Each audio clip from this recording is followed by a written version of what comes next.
off his first loss since 2016, Brad Riddell is going to be looking to solve the riddle that is the eight-legged wonder, the Tarantula Jalin Turner. Matt, is that the best opening line I've ever come up with? I don't think so. Oh, shade. But Matt, for Brad Riddell, he had lost on the regional scene down in the Anzac region. He got submitted, went on a wicked run streak, took on the former Tiger Muay Thai striking coach, him being a former Tiger Muay Thai striking coach as well. It was a battle of the strikers. It was the Spider-Man meme. And for Brad Riddell, it was kind of competitive. I mean, he did have Fiziev bloodied up, and then Fiziev went, well, that's cute, spinning wheel kick, and knocked him out. And again, some people at the time said it was an early stoppage. It is what it is. Riddell kind of was out of it, so I didn't think it was that bad of a stoppage. But when it does come to this fight, I mean, for Riddell, the fight against Fiziev was back in December, so it has been some time. And for Jalin Turner, this guy's had a wild ride in the UFC. Whether it's a fight with Vicente Luque at 170 pounds,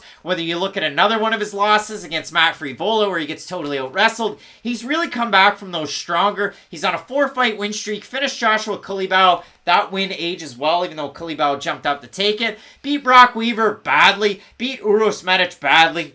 Beat Jamie Mullarkey really badly. And now for Turner, he gets to take on his first ranked lightweight in this division. And when you look at it for Turner, he gets hit a little bit on the feet. He hits guys a lot of bit and has a lot of really good power. And when the fight goes down to the mat, he's got some decent wrestling, but some very slick grappling as well. Sometimes he can get held down and his big frame is a disadvantage. And sometimes it's an advantage. So I can talk out of both sides of my mouth for the advantages and disadvantages for the Tarantula. But this matchup here stylistically is a very fun one, and I'm really eager to see this fight. Up until the last line, you were selling me like the luxury package of Jalin Turner. I agree with a lot of what you said, but that Matt Frevola loss is a tough one. Let's just all call it what it is. He has looked good since that fight, but that's a very bad loss for a guy as talented as Jalin Turner to take in his career, because I thought he was going to blow the doors off Frevola. I really did. Turner's the much bigger striker, and like you said, he's a well-rounded guy with his game, but Turner's one of these interesting fighters, so I almost liken it to when Juliana Pena, had beat Amanda Nunes. Nunes, better in a lot of sort of the more obvious aspects of MMA, but Pena found that one thing she could take advantage of, and it was cardio. It was the relentlessness of her game that she was able to just sort of kind of make Amanda wilt under her pressure. With Jalin Turner, he's an interesting fighter because at very long range, when guys want to stand with him, he lights them up on the feet. With jiu-jitsu, when he's the one who's sort of leading the dance, he can be very effective. But there are some of those in-betweens. Like if a striker's good on the feet but also good in the clinch, he doesn't necessarily have a lot of tools to deal with a guy like that. Or someone who's a very dominant wrestler who can just hold him down. Not create a lot of separation, not really make the fight fun, but just use their physicality to hold him down. Those are fighters who can have success with a guy like Jalin Turner. And I think the striking side of that equation is going to make this fight very interesting. Because if Turner can use his footwork, which has always kind of been an issue for him, because if he is using his feet very well, if he's getting his back off the cage, inviting a lot of those open cage exchanges, then Jalin Turner is going to be a very hard guy to hit because of how lanky he is, but also a very hard guy to withstand his power too. We see as kind of an unnatural pop at the end of his shots. You don't look at Jalin Turner and think, wow, that guy can go out there and get a lot of knockouts at the UFC level, but he is a very technical striker and a very accurate one too. But against Brad Riddell, I don't think he's going to have the luxury of having sort of the range that he's comfortable with and having a guy just slowly walk into him like some of his last opponents, because that is the thing about Jalin Turner. Other than Jamie Mullarkey, I mean, Brad Riddell would also beat Joshua Culibao. He would also beat some of those other guys too. So other than Mullarkey, I wasn't completely sold on Turner. But if he looks like the guy who absolutely destroyed Jamie Mullarkey the last time out, this fight against Brad Riddell is fight of the night written all over it. Mullarkey had a fight of the night against Brad Riddell. It was back and forth. Mullarkey rocked him. He rocked Mullarkey. He took Mullarkey down. That was a big kind of talking point of that fight. For Jalin Turner, it was weird because Mullarkey's one of those guys. He's also very big for the division, but not as tall, not as long. And Turner was able to really kind of work his range, and that's a thing that he really has to figure out. I mean, again, if you look at this fight, Turner has 8 inches of height and 6 inches of reach on Brad Riddell. Brad Riddell's a world-class striker that understands how to get into boxing range or find his own range to beat some of these guys.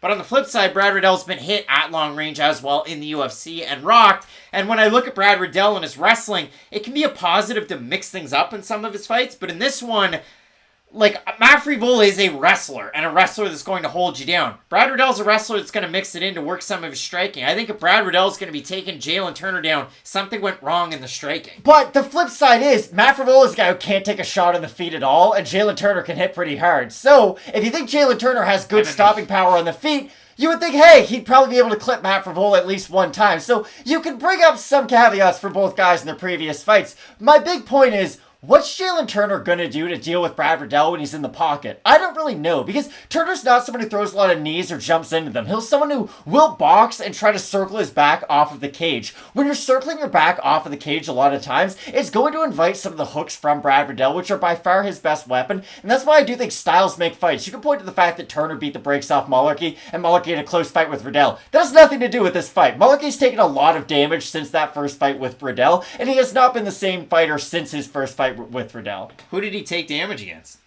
I mean, Jamie Mullarkey has like 7 knockout losses on his career. But the point that I have in this fight is, I like Jalin Turner's knees. We've seen them in the clinch in his fights that he's winning. Those are one of his best attributes. But against Brock Weaver. Long-range weapons, even against Mullarkey, and his body kicks are key. But again, against a guy like Riddell, you throw a body kick and you leave yourself extended and take a long time to recoil. That's when Riddell can push off. He's got those fast twitch muscles. He's able to get the win. So it is a great fight. Jalin Turner, obviously, with the nickname, it goes without saying, he's like the Kijiji of spiders. He buys and sells, and he has a lot of fun with them. The odds in this one, Riddell opened at a plus 150. He's a plus 100, so the line is closing in on par. Turner somehow opened to minus 175, minus 125 right now. We have a look at the Tapology votes. Surprise to us, they are to you.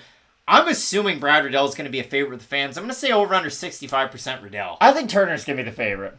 Riddell, so 783 total votes, 54% Riddell, 74% by decision for the 46% that have Turner, 19% by decision, 18% by submission, 57% by knockout. Matt, you have Riddell and I have Turner. We pretty much laid it out. No. That's not it at all. I think Jalin Turner's going to win this fight, but the problem is, the fight's going to take place in a range that I think he's going to struggle with against Brad Riddell quite a bit. So it's going to come down to what else can he do in this fight, because at boxing range, on the feet, in the pocket, Brad Riddell's going to go to the body, going to go to the head, even going to use his own elbows to mix in, because that's something he uses very effectively, and I think Turner's going to have trouble with that. The difference is, Turner has other ranges that he can use to still succeed in this fight. He can hit Brad Riddell on the way in, and once he's there too, and that's why I ever so slightly do favor Jalin Turner, but I think the fight that the range in which this fight's going to take place in will favor Brad Riddell. I just think Turner's going to show us a wrinkle of his game that we haven't seen yet, and that's the big thing about this fight. Both guys are just in the rankings, they're just outside the rankings. They're kind of battling in that 20 to 15 range. They're going to have to show us something new in their games to really warrant a ranked opponent next. Look, guys like Mateusz Gamrot and Arman Tsarukyan, they have to wait years just for the opportunity to maybe main event. And that was an outlier where the UFC gave us a fun fight that normally they don't give us. So for Turner and Riddell, a very important fight for both their careers. I'm ever so slightly favoring Jalin Turner, but this is a phenomenal fight. Riddell currently ranked 14th, having just lost to Fiziev. They're making him fight outside of the rankings. Gregor Gillespie's ranked in this one, but he doesn't take very many fights, Gregor Gillespie. So, Matt, I do like this fight. Both of us going with Jalin Turner to get the win. We get some big-time fights coming up. Some possible fight of the nights. 2 title fights. Let's keep it locked in with Fight Night Picks. We always say, let's get into it.